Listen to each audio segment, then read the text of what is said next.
DeSantis signs bill loosening requirements for death penalty vote in Florida. Florida Governor Ron DeSantis has signed a bill that will end the unanimous jury requirement for recommending the death sentence. Goddamn, my bad. Reducing the number of jurors needed to recommend a death sentence to the lowest threshold of any state with capital punishment. Again, how is stuff like this attractive to independents and swing voters? That you have now made Florida the easiest state to be sentenced to death in.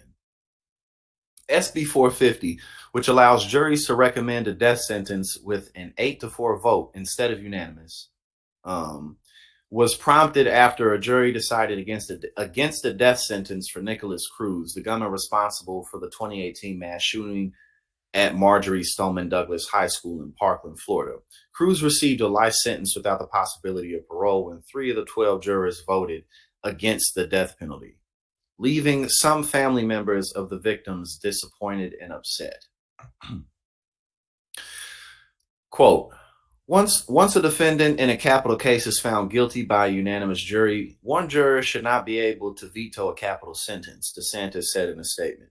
I'm proud to sign legislation. I'm proud to sign legislation that will prevent families from having to endure what the Parkland families. Oh, I can't even finish this quote because there's so much bullshit riddled in it. We'll get to it in a sec. Okay, so he says, I'm proud to sign legislation that will prevent families from having to endure what the Parkland families have and ensure proper justice will be served in the state of Florida. No, you're not, Ron. Because only doing something about the goddamn guns, and I'm not saying coming in and taking everybody's guns. I'm not saying that. But actually passing measures, well, first, okay, let's not even talk about guns first. Republicans are always talking about mental health this and mental health that, which is 100% legitimate, though they don't mean it. But if they meant it and they actually would help to pass measures forward to help people with mental health issues, to create some type of early warning system with people who have mental health issues so they can seek the help that they need, so that they can find purpose and meaning and love and reason within themselves, which would help to turn most of them, not necessarily all of them, but most of them around, especially the kids running around doing shit like this.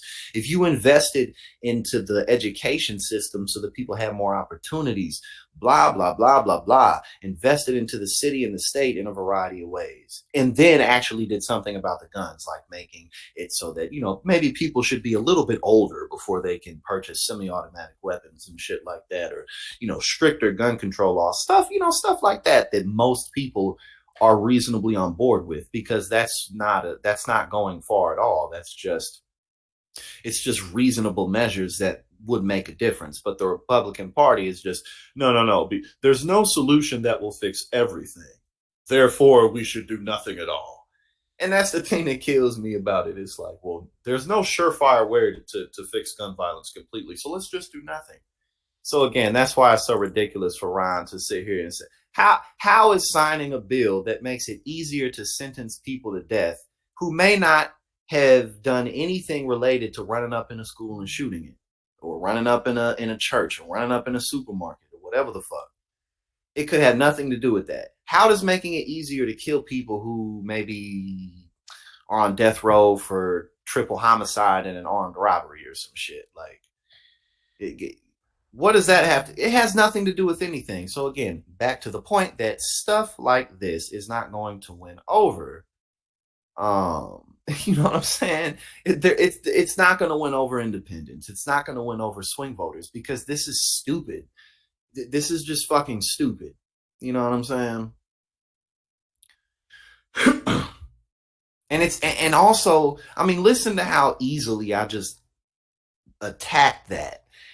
I don't say that to say, oh, look at me. I say, if I just did that like that, pretty much anyone who looks at that would feel and think the same thing, is what I'm getting at. It's not like special. It didn't take like deep analysis for me to think about that. It's just like, what are you talking about?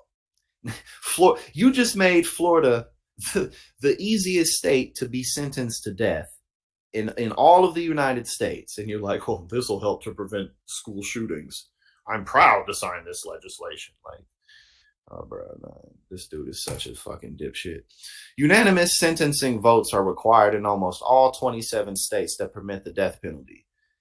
The new threshold in Florida, which went into effect when DeSantis signed the bill, is lower than Alabama's 10-2 majority requirement. Critics warn that the new law will make it too easy to impose a death sentence. Quote, Florida already has the highest number of death row exonerations in the country. Tiffany Lennon, the executive director of the ACLU of Florida, said in a statement. With SB 450 and other similar laws, Lennon continued. I read that wrong. Sorry. With SB 450 and other similar laws, Lennon continued. Quote, Florida is rapidly widening the net of who will be sent to death row with absolutely no consideration for the flaws that will inevitably lead to the harm of more innocent people. You know what I'm saying? So it's like, yeah, I mean, so again, the bottom line is, anyone with eyes and a fraction of political instinct can see that Ron DeSantis really ain't it. You know what I'm saying? Like, he really isn't. And especially to look like to 2028 and beyond, anybody with a spine, charisma, and half a decent record can fucking smack Ron DeSantis all over the place. Because on top of his record, he's also an incredibly boring, uncharismatic person.